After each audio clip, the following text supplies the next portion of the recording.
All right, let's get back to the discussion about the Mavs and the Timberwolves. It was a great strategy by really both ends, offense and defense, by Jason Kidd. You talked about the offensive strategy yesterday, which I thought was an astute observation by you, that they allowed Kyrie to take over because they knew Luka was going to be the focus defensively, game plan wise, for the Minnesota Timberwolves, to take him away early.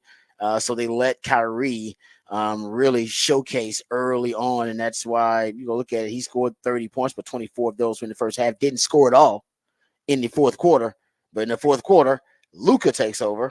After making some, and he even talked about it was his time to step up. But I like your theory that it was more strategy than anything. 15 of his 33 points came in the fourth quarter. When Kyrie went scoreless in the fourth quarter. And I think that's because Kyrie was, deliberately, intentionally, based on your theory, taking a back seat. So at that point, Luka could really dissect them and take them apart. And they did it defensively too, by the way. Kyrie was playing great defense. Luka with 3 steals in the fourth quarter, one of them crucial steals down the stretch in like the last minute of the game. So he was clutch offensively and defensively for them. But I saw this kind of breakdown of the strategy for the Mavs, and I thought it was really interesting. And I want your thoughts because I know you watch a lot of NBA. They said one of the differences in the way the Mavs approached Anthony Edwards and defending Anthony Edwards as opposed to the Nuggets. The Nuggets, of course, they both they both made it an emphasis, right, to put all eyes and resources toward trying to stop Anthony Edwards, but in different ways. So Denver Nuggets, they said, used a traditional trap. They just blitzed them and just trapped them with 2 guys, and it was a full-on, all-out traditional trap. They said what Jason Kidd did was a little bit different, that he basically used his defenders to basically, that was an on-ball defender, and the other help defenders were essentially just clogging the gaps and clogging the lanes. That there was kind of a man and a half defense where they didn't go full on all out trap to get the ball out of his hands and to force him to making a decision. They almost forced him into surveying and processing and reading the defense. And they played the passing lanes and they played the penetration lanes and the driving lanes rather than go up and just try to blitz them and have 2 guys trap them at the same time.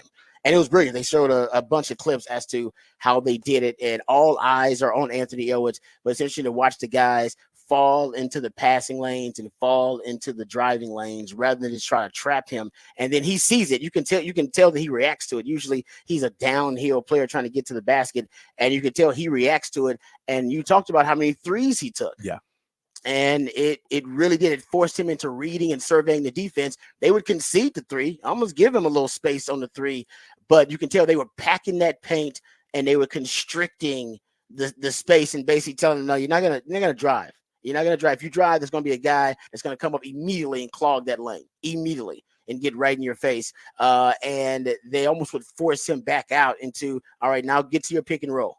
But they were not going to let them get to the lane. They were packing the paint. It also hurts Cat because Cat can't get to the paint and work as much. And you talked about how many 3-pointers he settled for.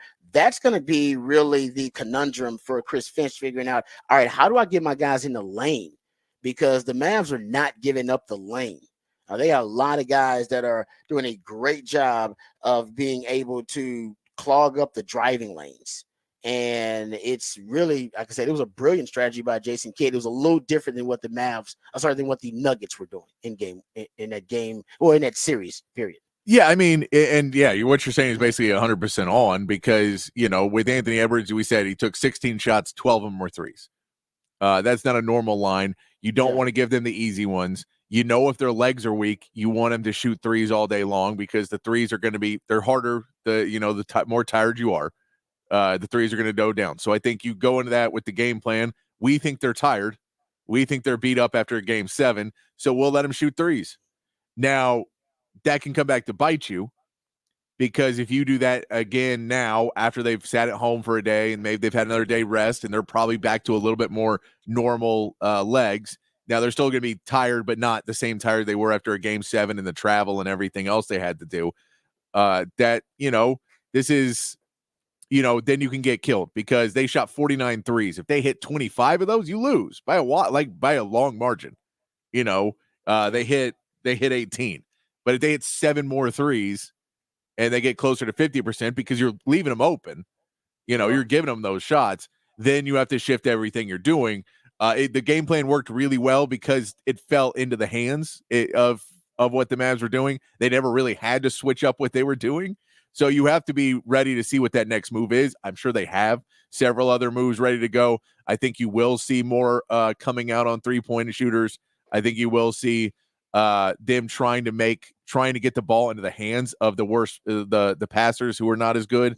Because you saw Minnesota do that to the Mavs a little bit, where they were at the end of the game trying to get Lively to not be able to cut off the basket to Lively, basically letting him get the ball, let the entry pass come in, let him get position, but just be in his face and make him make a pass. And a couple of those times he made bad passes or he traveled or something to that effect because you're trying to make somebody who's not normally in that position. So that's where you say, okay, we'll let the ball go into Rudy Gobert.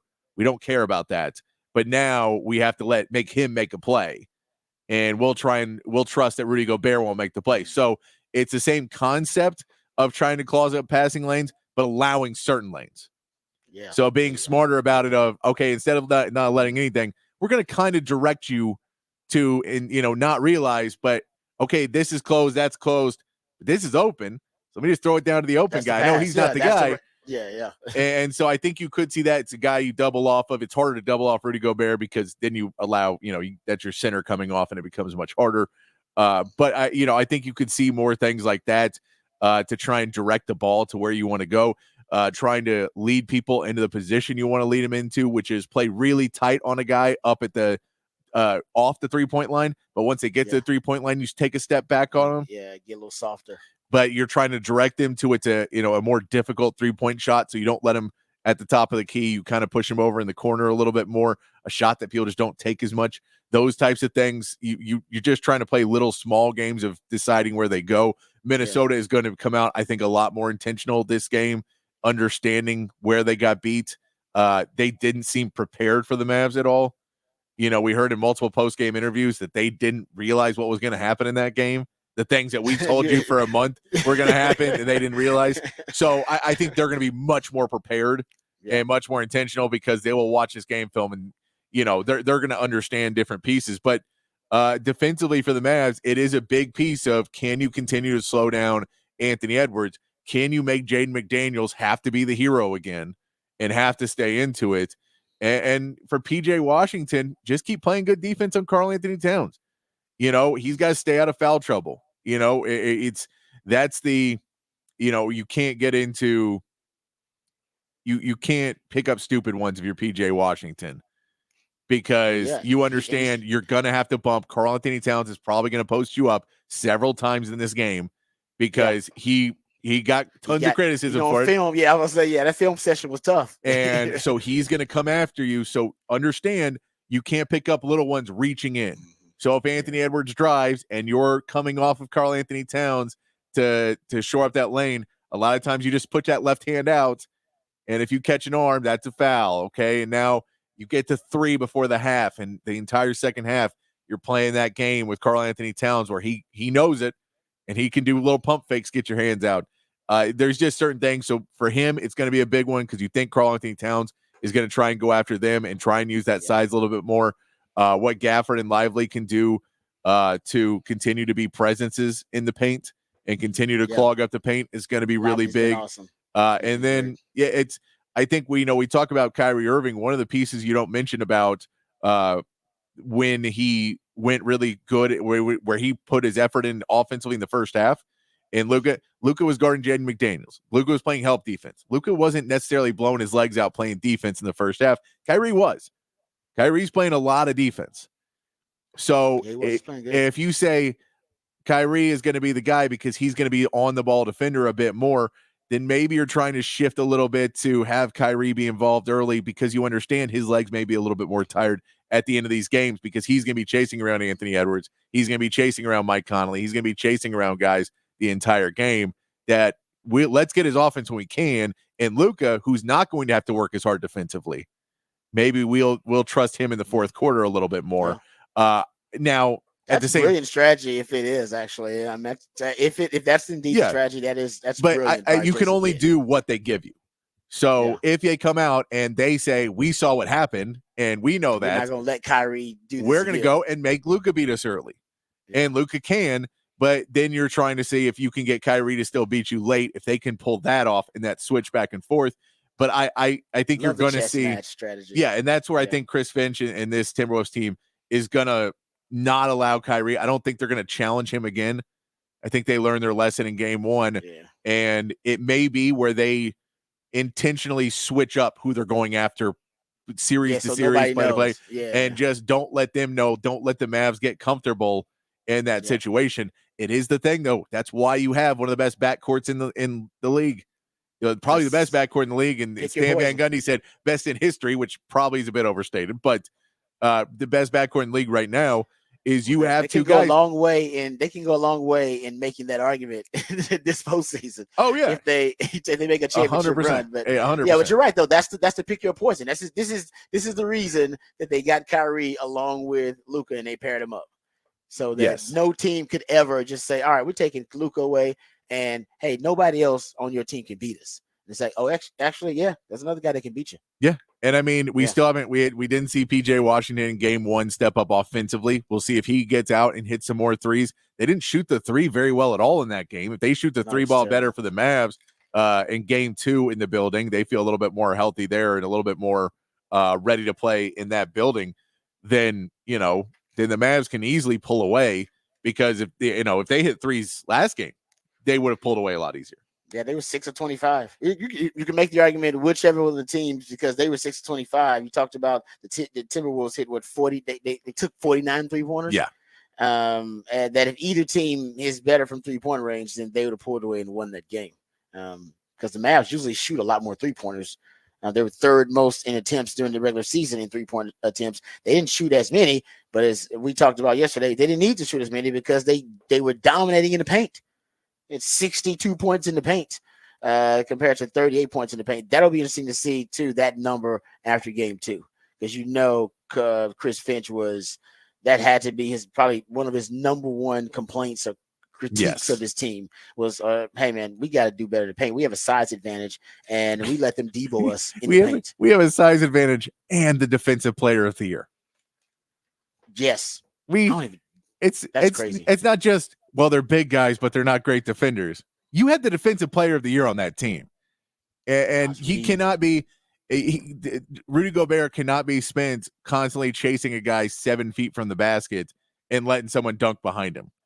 You have to play better defense to not allow, and I get it's Luka and Kyrie. I understand it's easier said than done. A lot of skill, man. A lot of skill. But you have to clog up those lanes a lot better with other help and make them make threes. Come off of PJ Washington and help out, and don't let him get all the way down that Rudy Gobert is the help defender. Come off of Derek Jones, make him make threes. Come off of those guys that are sitting in the corners. If they hit corner threes, then yes, you have to adjust. But they weren't in game one. So go try and make them beat you the same way the Mavs did with Jaden McDaniels. And they said, fine, he'll put up 24, but we're holding Anthony Edwards in check. We're holding Karl Anthony Towns in check. We don't care if he puts up 20-something. We don't care. Yeah. And I think that's kind of, if you can slow down, if you have singled under 20 from Kyrie and Luka, you're probably winning the game. No doubt. Unless PJ Washington goes off again and puts up 30-something, then you're pretty okay with Derek Jones getting 15 and PJ Washington getting 20 on corner threes. You're fine with that as long as you hold the other guys. So that's for the Timberwolves. I think you have to be more conscious of not coming off of Lively and Gafford as much as you did in game one. Clearly they're conscious of it now. But I think they're going to try and say, I think this game for the Mavs, 3-point line, those corner threes especially, you'll see help defense off of those more, trying to prevent Rudy Gobert having to come fully out, prevent that drop coverage that they run. You could see that and just try and make them hit those corner threes. And if they do, could be nice. Could be nice for the Mavs. Yeah, no, it's a really nice breakdown there. Yeah, it's going to be interesting to see. I like what you said though. Do you change the strategy initially, or do you force your opponent to make you dictate that you change? Right? Do Yes. you, if you're the Mavs, obviously what you were doing was working, or do you decide now, no, I respect them enough. I respect that coach enough. All right. And I always say this in football, give the other coach credit, assume that they will make the right coaching adjustment, and Yeah. then come up with a counter and have a counter Yeah, ready to go. I exactly. mean, that's the chess match. And if you're a Jason Kidd, you go into it, do you just assume, no, he's a smart coach. He's a good coach. He's gonna figure it out. Let's already have the counter. Let's start with the counter. Let's just start out I there and do it differently. Or do you, like you said, make them force you to change? Oh no, I And definitely think you make them force you to change. I okay, definitely you think you let them dictate it. Okay, let them dictate it early. Let them, if they say we're going to go over and go on, because you want them to go on Kyrie. You're fine with them going on Kyrie. Because as good as Kyrie Irving is, Luka Doncic is a freak of nature. So yes, you are perfectly fine if they say we're going to let Luka get hot early. You are okay with that completely. yeah. So I think Yeah. you're fine with saying let's go through Kyrie early again. Why not? Let's go with him early. And if they don't stop it and they're more worried about Luka, fine. We'll do exactly what we did in game one, and we'll go win game two. But if they want to really focus on Kyrie and try and make and let Luka go and play one-on-one with Luka, all right. We're fine with that too. I mean, this is a guy who is Yeah, there is no consistent. good choice here. Yeah, He's a that's consensus all NBA first teamer for several Yeah. years. Like, this guy is really, really good at basketball. There's, when we talk about the MVP voting and, when we talk about Jokic, you understand Luka's not that far behind. He just plays a different position where there's so many more guards. So it's a little bit different of a scale than when you're talking about a center and there's just not that many dominant big men anymore. So it sticks out more with Jokic, what he can do because of his size. But what Luka does with the ball is still amazing. Yeah, you're right about that. And he still hasn't really had that in the last 2 rounds. He hasn't had that game yet with that, that spectacular Luka Yeah. game. It's coming. It's somewhere in there. Who knows? It might be tonight, actually. But you're right about that. I mean, Luka, in terms of picking your poison, and I'd pick Kyrie all day, every day instead of picking Luka because, like I said, Lucas can do things that, and so can Kyrie, by the way. And this is the whole point of this conundrum that now the Mavs present to any team that they face.